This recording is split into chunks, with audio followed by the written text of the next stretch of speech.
Hello and welcome everybody. My friend Snatey just told me about this forum post by the guy who is now in charge of balance, Chris Laurie, and he's pretty much giving us the statistics they has gotten from the after like a week and a half of the skill tree. I think it's been 2 weeks now since the skill tree. So let's just read the post here. Hello MechWarriors, as with every patch we closely observe both the feedback and match matrix. This assists us in observing the overall state of the game, which allows me, as one of the designers who works on game balance, to both determine the overall state of balance and target changes to further improve it. While we do not often share the results of our findings, given the scope of the changes introduced with the latest patch, and the many discussions that have cropped up from these changes, I wanted to take the time to share with you guys some of the takeaways we have had through observing the current metrics since the release of the new skill tree.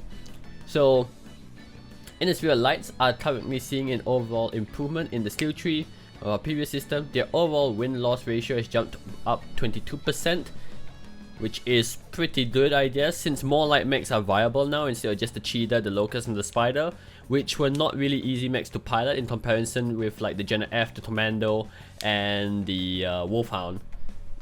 The introduction of the defensive skill tree has resulted in overall boost in resilience. No shit! This has resulted in an increase to overall damage output stores, you don't say, globally averaging at only plus 30 damage, really? Wow, that's pretty pathetic. Just increased armor and structure does not change how bad some players are. Hey. Anyway, moving on. Innisphere to clan balance win-loss ratios have been between mechs is the closest it's ever been with the game.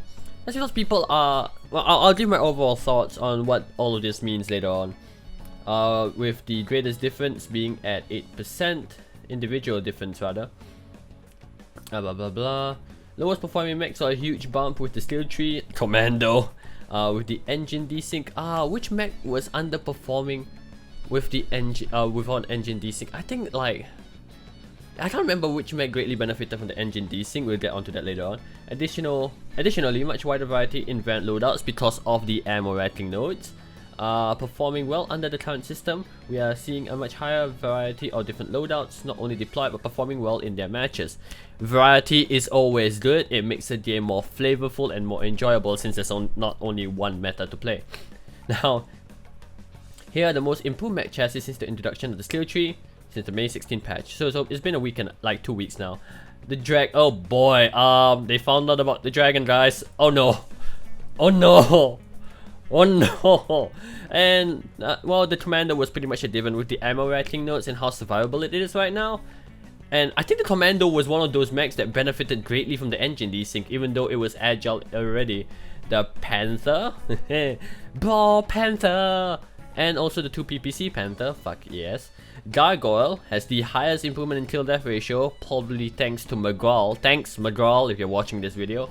Warhawk has the highest average damage improvement of plus 70, not bad.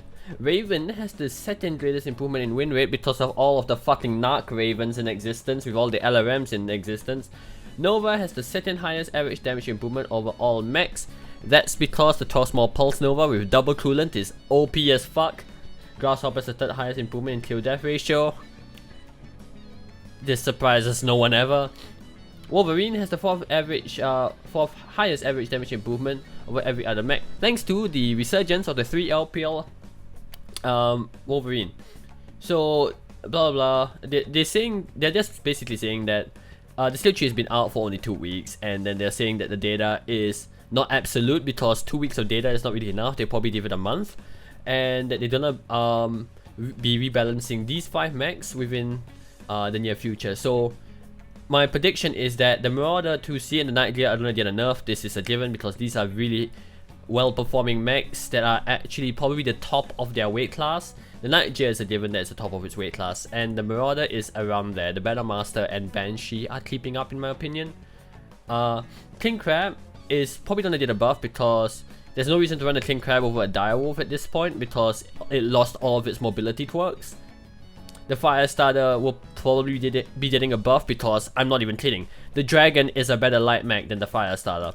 The Black Knight would also probably get a buff because, let me show you guys right here.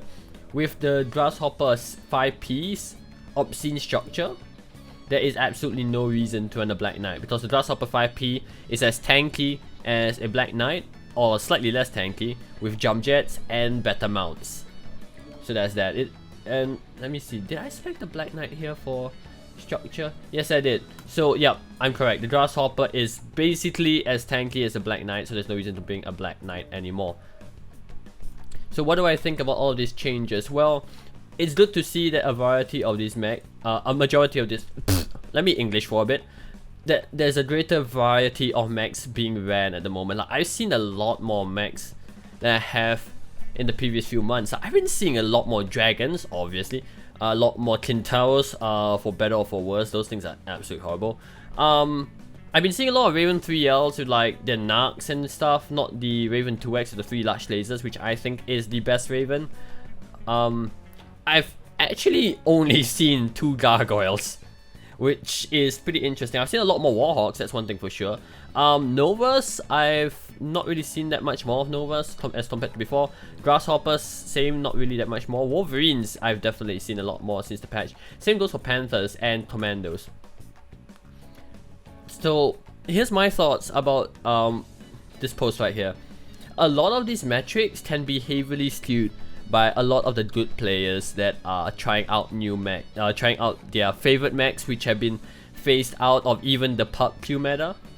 Like the Gargoyle, we all know is the favorite of a lot of people. Like Proton, I think McGraw likes it as well, I'm not too sure. The Panther is a favorite of me, but I haven't ran it that much since the skill tree, and a lot of other light pilots, because it's very gimmicky, it's very hilarious to run, it's pretty funny. The Dragon is, well, a lot of players have been running it with like the 3 LPL, the Dragon 1C with the 25% laser duration. It's performing really well. The Commando, specifically the 2D with 3 SM4s and with the ammo racking and how survivable it is right now, it's actually a pretty good mech. I'm not gonna lie.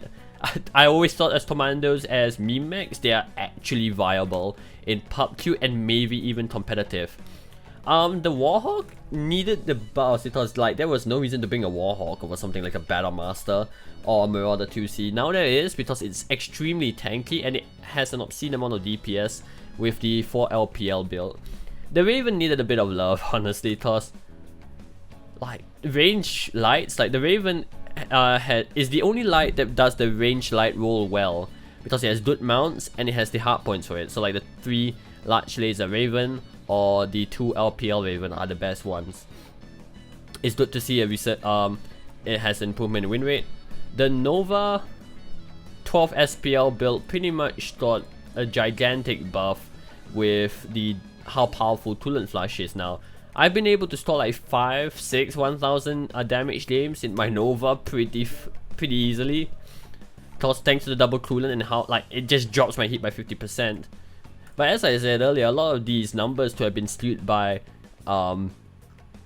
basically really good players that like this mechs. I want to try them out. But then again, the amount of good players in this game are far and few between, and the fact that a lot of these mechs got a huge metric improvement, performance percentage improvement since the skill tree is absolutely phenomenal, which is awesome. In any case, I think that's all I want to say for this video. That's all. I was just giving my thoughts really about this patch. I'm happy that the skill tree is giving a research, is in encouraging variety. Let's just put it that way. There's a lot more variety of mechs to run. Like previously, before the skill tree, I would pretty much only run for heavies, the Mad Dog, the Grasshopper, the Timber, and the Night Gear. Now I'm running fucking, what am I running now? Well, still the Night Gear, not so much the Mad Dog. I'm running the Linebackers now. The Ebon Jaguars, the Dragon, the Jester, the Cataphracts even. Like, there's a lot more mechs that I actually want to play, which is awesome. Like, I don't think I've felt bored playing this game since the skill tree, which is pretty amazing.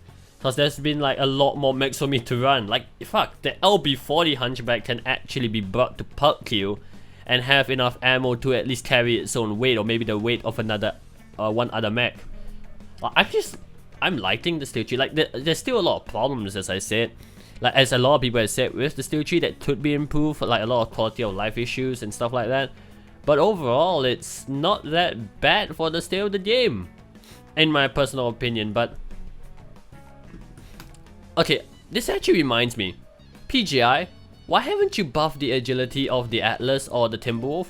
There is actually absolutely no reason to run a Timberwolf right now. You want a Pop Tart, you bring the Cataphract or the Night Deer. You want a Brawler, you bring the Mad Dog or the Orion 2CA or the Orion VA.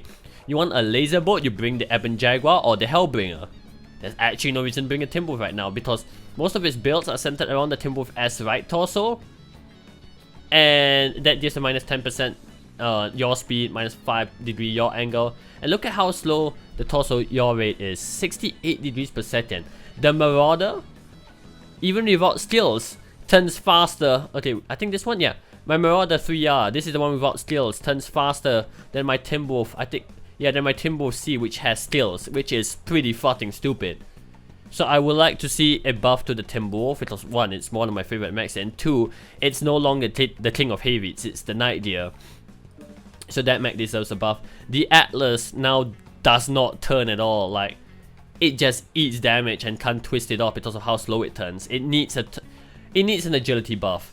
The Atlas cannot pilot like a 100-tonner if it wants to fulfill its role as a brawler and a meat shield well. You can't spread damage if you can't twist. You can't brawl well if you can't twist, and if you can't get into the fight that easily because you're lacking XL, DCL, or whatever the hell not.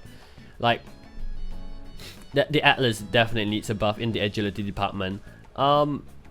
Other than that, that's pretty much all my thoughts that I have come up with so far with the steel tree and with the post made by Chris over here, our new balance guy, who doesn't appear to be that bad. He's not as bad as Paul, which is good, because Paul was fucking horrible at balancing.